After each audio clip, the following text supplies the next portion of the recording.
cheese has separated, the whey has separated from the drained cheese,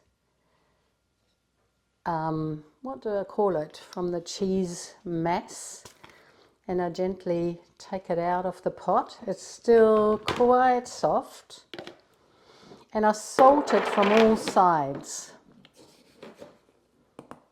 So I use New Zealand sea salt. Just sprinkle it over the top and pat it in nicely. So it's just a thin layer of salt. The higher the salt content of a cheese, or the more salt goes on, the more of the moisture the salt takes out of the cheese. So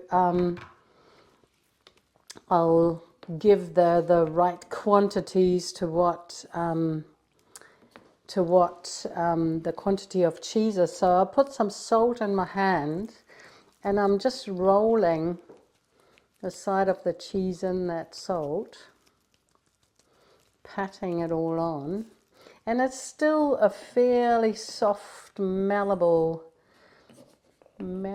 cheese, so it needs to be handled delicately, otherwise you just squash it.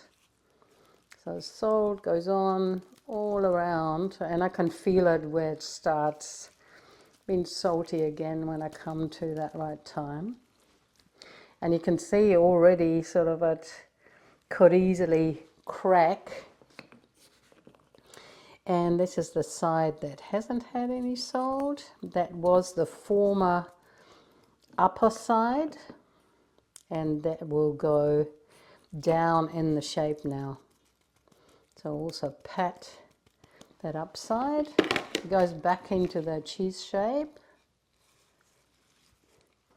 and gets that little lid, and that also helps me to push it in, trying to get it in nice and even.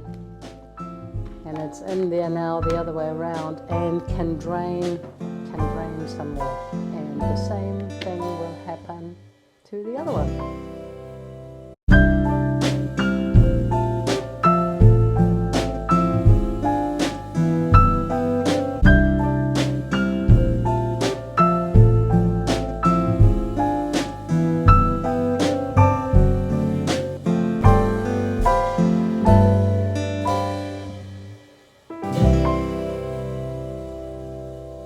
Already with my fungal layer on top.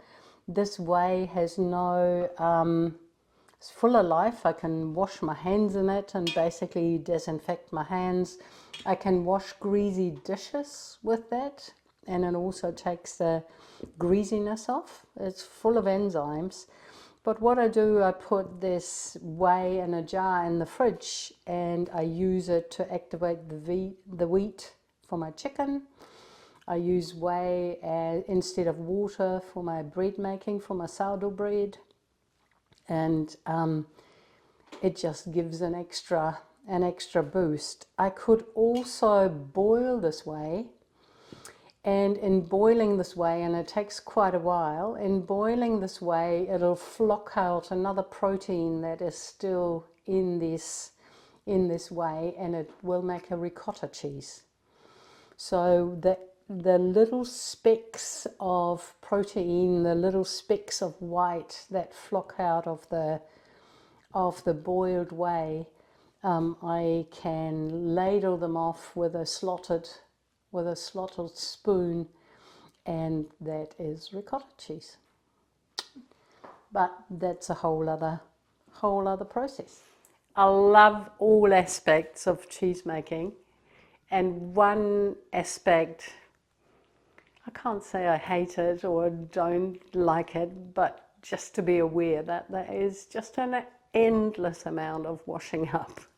There is a big part of cheese making, or anything in a kitchen, I guess, is like the constant cleaning up. And with cheese making, is not so much, for me, it's not about being sterile. It is being clean and supporting the the cultures and supporting the environment that the cheeses need, supporting the environment that the milk needs. So often I wash stuff in whey and just rinse it with hot water and let it all air dry out in the sun. And I got these, and hopefully we're getting some sun sometimes, so I got these drying racks that are just outside and catching the morning sun and everything that's been rinsed in hot water, including my filter cloth from filtering the milk. They're all just out in the air drying, so there's no tea towels or anything involved. And my idea is that